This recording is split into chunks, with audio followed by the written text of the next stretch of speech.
Welcome everyone to What's Up Humanity, stories that open minds and hearts.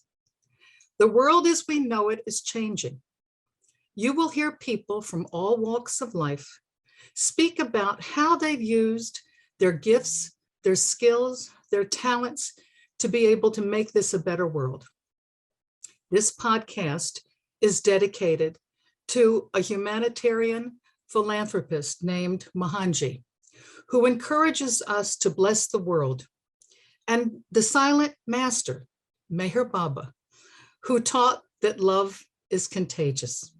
So we will hear how the speakers on What's Up Humanity have themselves blessed the world and done their part in spreading love.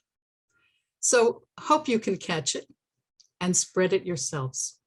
So may these amazing stories kindle your heart and inspire you and inspire the greatness in you. So today's podcast is Journey into Ukraine, a quest for peace.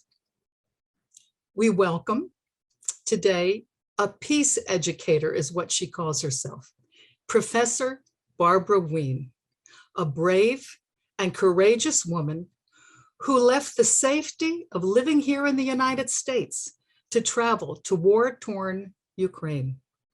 She's returned and wants so much to share what she's seen and heard, and to share how her journey with her interfaith team has made a difference. So let me first welcome you, Professor Wien. Thank you so much for joining us today. It is truly, truly an honor to have you. So what I'd like to do, Professor Wien, first, if you don't mind, I know you're very humble, but I must share a little bit of your bio. Since 1981, Barbara Wien has worked to spread peace education, stop human rights abuses, violence, and war, and protect the environment. She has protected civilians from death squads in conflict zones, led 8 nonprofit organizations, and published 27 articles, books, and study guides. She is a professor at American University's School of International Service, where she teaches courses on global security, nonviolence, and gender and peace building. Today, Barbara works with grassroots movements and educators all around the world to create peaceful, resilient societies. So again, Professor Wien, we are so honored to have you on us for our What's Up Humanity podcast.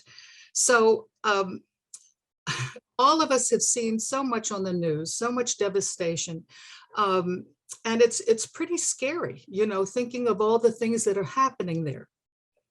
So I wanted to ask a question, because I think all of us have it in our minds. You know, I looked up, and the United States government put out a strong travel advisory that said, do not travel to Ukraine due to Russian military invasion. So the question to you is, what gave you the courage to go in spite of this dire warning? It's an honor to be with you and your listeners today, Andra, and thank you for offering this beautiful space to talk about what is possible and the best in humanity, to lift up the best in humanity. And that is why I went, because we need to uphold peace, solidarity, social justice, to stand with those who are being brutalized. And I am part of a worldwide global peace system. There are millions, tens of millions, hundreds of millions of people working for the betterment of humanity. They may be humanitarian workers. They may be medical doctors. They may be United Nations peacekeepers. They may be educators, school teachers, peace activists, environmental leaders and advocates. international lawyers who are trying to uphold the rule of law and bring people to the bar of justice to resolve conflicts instead of bombings and war. There are so many different types of constituents, actors, peace builders, peacemakers, peacekeepers in the world. And we often don't hear about this in the mainstream press. But every day I have the honor and privilege of working with such people, such as yourselves, and such as all of the wonderful people you've introduced me to of the Muslim, Jewish, and Christian faith who work together for tolerance and understanding. And that's who invited me to Ukraine. It was a European interfaith group who invited imams, rabbis, and bishops from across the world to join them. And I mustered the courage. I will say that I was frightened. It's not the first time that I've gone to a war zone, but I got a beautiful message from Mahanji on my voicemail, encouraging me to go the day before my departure. I had been wavering. I was nervous. I was scared. I didn't know what to expect. Russian bombardments were falling. Bombs were still falling near Kyiv, the Ukrainian word for Kiev, the capital city, on the outskirts of the city, not directly in the city anymore. But I felt his words, I felt his presence, and it had a tremendous calming effect on me. He offered me another level of reassurance, of serenity. And then, of course, I was traveling with all of these world-class theologians, religious scholars, and leaders of major congregations, and that gave me an inner peace and strengthened my resolve to go. Professor Wien, I understand that there was a mercy house that he offered to you also. Is that true? Yes, the Mahanji Foundation operates in 90 countries and offers humanitarian aid to all those in need. And they actually have a mercy house on the Romanian-Ukraine border where they've been providing much humanitarian aid. And he said, if you need to flee, if you need refuge, if you need any assistance at a time, if there's an emergency, please contact the staff. So he offered those spiritual levels of protection and peace for me, but also concrete material aid and a place of refuge. I want to thank you personally for sharing some positive things, Professor Wien, because we see so much, on the news. What I'm interested in is who actually invited you to travel to the Ukraine, and what was the rationale that they presented, and the more interesting question is why in particular the city of Babyn Yar outside of Kyiv in the Ukrainian speech? Well, all praise goes to the Pax Christi community here in the United States, a wonderful social justice Catholic network. Sojourners, which is a social justice organization in the United States, and you may know of their wonderful award-winning magazine called Sojourners, who Jim Wallace edited for many years, and Europe, a patient association in Poland, first conceived of this pilgrimage, a religious just peace delegation to Ukraine. And Europe, a patient association, is based in Warsaw.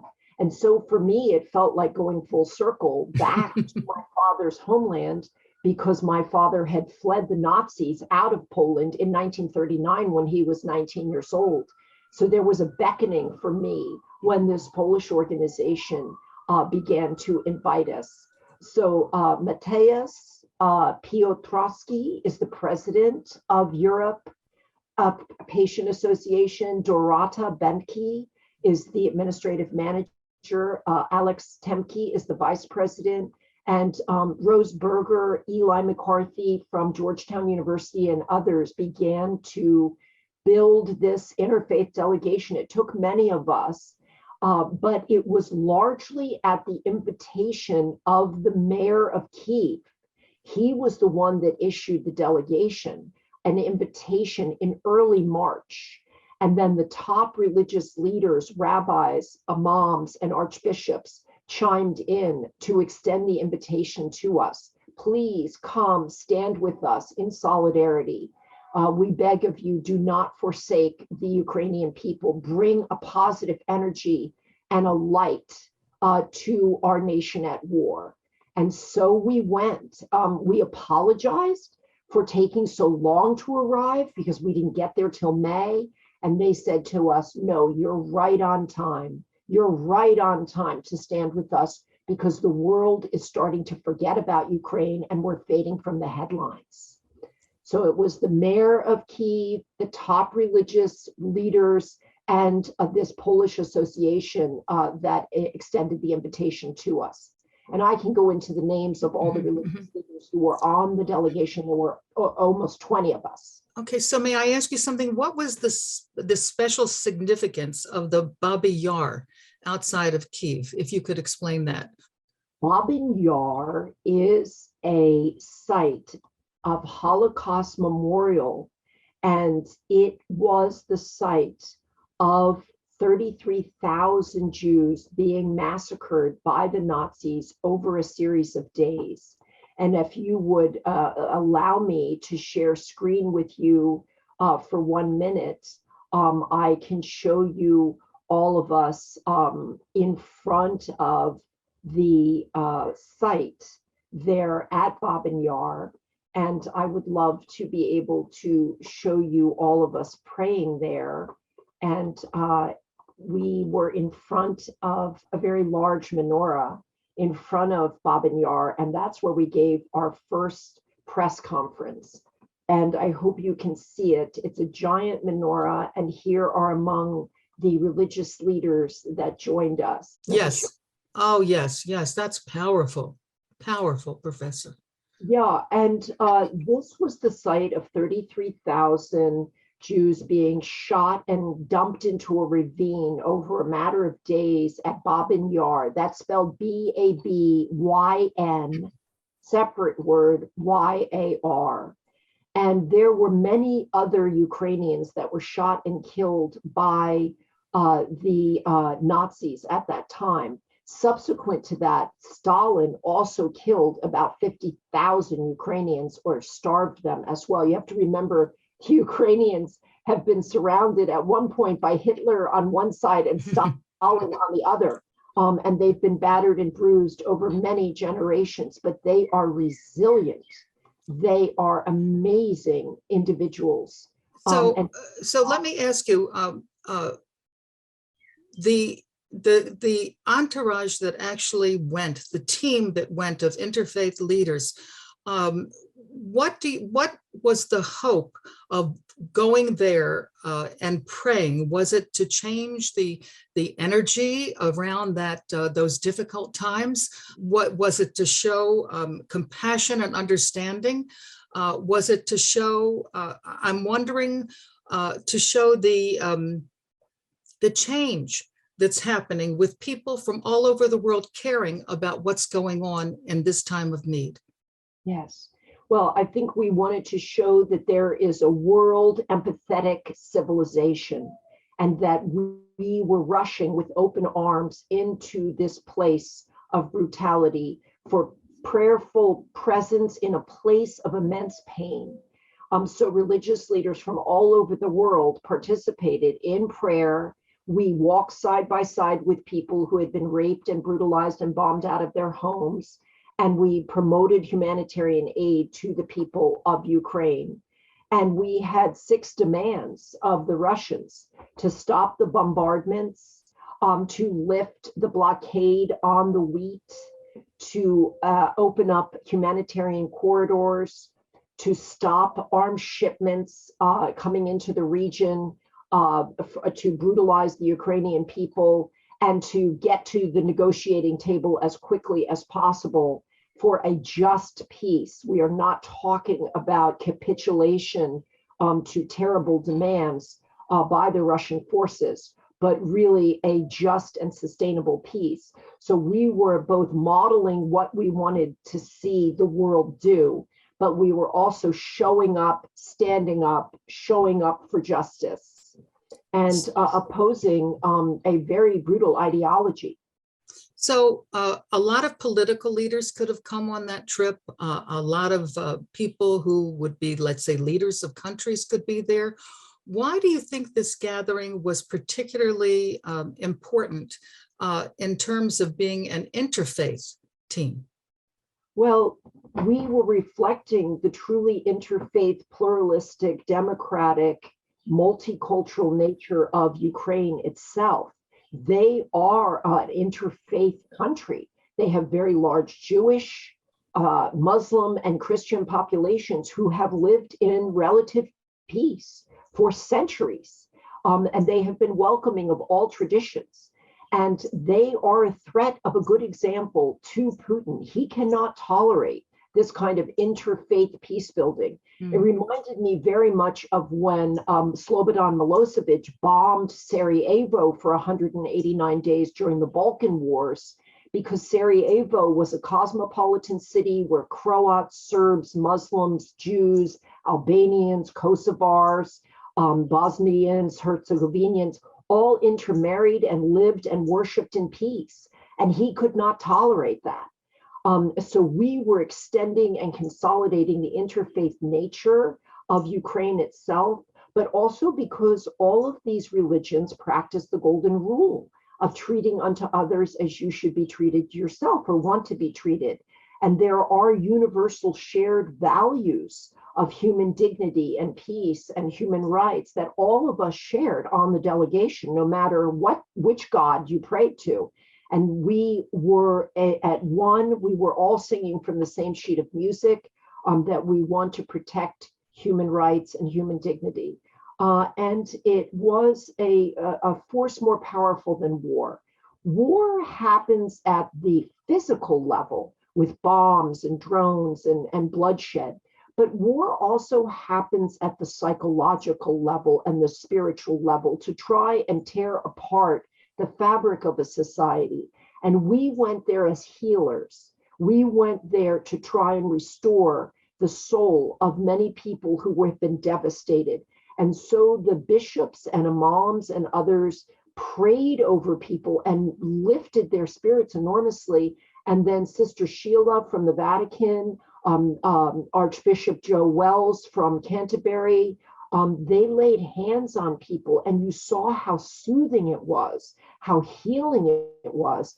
And I came home to Arlington, Virginia, right outside of Washington, D.C., where I live, to find my latest copy of National Geographic Scientific Magazine, and the entire issue was devoted to the healing power of touch, physical touch. And I thought, wow, this really resonates with what I just saw. So there is a medical and scientific basis for what these world-class leaders and theologians were conducting in Ukraine. I wanted to ask you, because you mentioned the wonder of the Ukrainian people, and you mentioned the diversity of the Ukrainian people.